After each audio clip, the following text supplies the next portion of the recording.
কলিজা আর পকেট দুইটা শক্ত করে বাঁধুন, কারণ রিয়াল মাদ্রিদের ডন আমাদের সবার প্রিয় পেরেজ দাদু বাজারে এমন একখানা বোমা ফাটিয়েছেন যার ধোঁয়া এখন পুরো ইউরোপ জুড়ে উঠছে। পেরেজ অবশ্য তার নেক্সট বিগ সাইনিং নিয়ে এমন কিছু হিন্ট দিয়েছেন যা শোনার পর দুনিয়ার বড় বড় ফুটবল পণ্ডিতরা এখন মাথায় হাত দিয়ে বসে আছেন। দাদু নাকি রিয়াল মাদ্রিদ ইতিহাসের অন্যতম সবচেয়ে বড় ট্রান্সফারটা করতে যাচ্ছেন। বাজেট কত জানেন? Minimum 150 million euro. হ্যাঁ ভাই, ঠিকই শুনছেন, 150 মিলিয়ন ইউরো রেকর্ড বিট। কিন্তু রুইসটা বাজেট না, টুইস্টটা হলো পেরেজ দাদু দেওয়া ধাঁধায়। পেরেজ দাদু সব জানিয়ে দিয়েছেন তিনি যাকে আনছেন সে মাইকেল ওলিসেও নয়, আবার ম্যান সিটির গোল মেশিন আর্লিং হাল্যান্ডও নয়, এমনকি সে প্রিমিয়ার লিগেও খেলে না। আচ্ছা, ভালো কথা, তাহলে সে কি কোনো ডেঞ্জারাস অ্যাটাকার নাকি ইস্পাত কঠিন ডিফেন্ডার? পেরেজ দাদু মুচকে এসে বলেন, না, সে অ্যাটাকারও নয়, ডিফেন্ডারও নয়।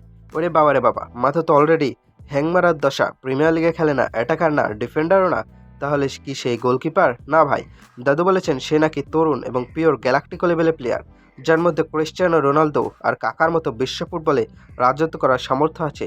এখন প্রশ্ন হলো, পেরেজ দাদু আপনি কি ফুটবলারের বদলে কোনো মহাজাগতিক এলিয়েন সাইন করাতে যাচ্ছেন নাকি? এই হিন্টস মেলানোর জন্য তো এখন নাসার বিজ্ঞানীদের ডাকতে হবে। তবে ফুটবল দুনিয়ার গোয়েন্দারা কিন্তু দাদুর এই হিন্টসের সূত্র ধরে অলরেডি তদন্তে নেমে গেছেন। এই মুহূর্তে বাজারে সবচেয়ে বড় যে দুটো নাম আসছে তারা দুজনেই খেলেন পিএসজিতে। একজন হলে পর্তুগিজ মিডফিল্ডার ভিতিনা, আর অন্যজন তরুণ তুর্কি পর্তুগিজ জও নেভেস। যেহেতু তারা মিডফিল্ডার, তাই পেরেজের অ্যাটাকার বা ডিফেন্ডার নয়, থিওরির সাথেও মিলে যায়। কিন্তু এখানেই তো আসল কমেডি। নাসের আল খোলাইফের পিএসজি কি এত সহজে তাদের এই সোনার ডিম পাড়া হাঁসগুলোকে ছেড়ে দেবে? লুইস এনরিকে কি ওনাদের রিয়াল মাদ্রিদের ফ্লাইটে উঠতে দেবেন? পিএসজি তো তাদের প্রজেক্ট সাজাচ্ছে এই তরুণদের নিয়েই। পেরেজ দাদু যদি 150 মিলিয়ন নিয়ে প্যারিসের দরজায় নকও করেন, খোলাপি হয়তো বলবেন, দাদু টাকাটা পকেটে রাখুন আর সান্তিয়াগো বার্নাব্যুর দিকে হাঁটা দিন। পিএসজির প্রজেক্ট ছেড়ে এরা রিয়ালে আসবে কিনা সেটা এখন মিলিয়ন ডলারের প্রশ্ন। অনেকে আবার জর্জিয়ান উইঙ্গার খিসা কাভারেজখালিয়ার নামও নিচ্ছেন, কিন্তু ভাই, কাভারা তো উইঙ্গার বা অ্যাটাকার। পেরেজ দাদু তো আগেই বলছেন সে অ্যাটাকার নয়। তাহলে কি দাদু আমাদের সাথে প্র্যাঙ্ক করছেন, নাকি গোপনে গোপনে অন্য কোনো মিডফিল্ড মাস্টারমাইন্ডের সাথে ডিল পাকা করে ফেলছেন?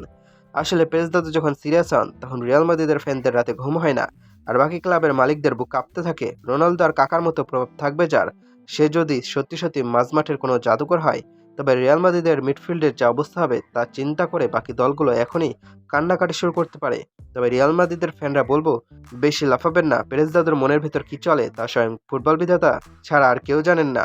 অবশ্য ফুটবল দুনিয়ায় একটা কথা প্রচলিত আছে, যতক্ষণ না অফিসিয়াল অ্যানাউন্সমেন্ট হচ্ছে ততক্ষণ পর্যন্ত সবই গুঞ্জন। তবে সুখের খবর হলো, এই রহস্যের জট নাকি আগামী সপ্তাহে খুলে যাবে।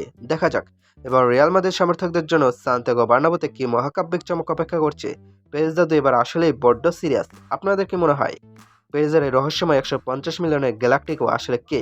ভিতিনা, নেভেস নাকি সম্পূর্ণ নতুন কেউ?